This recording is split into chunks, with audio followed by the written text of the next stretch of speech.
almost like a cable connection.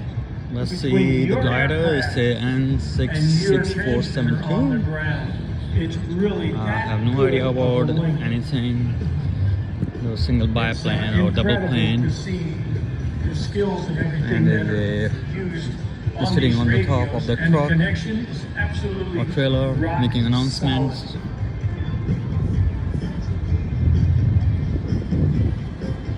People are taking pictures with their family.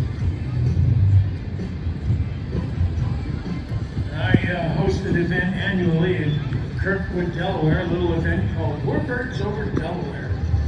Next year will be my 25th year out there. One year we launched 36 radio-controlled World War I model planes at one time.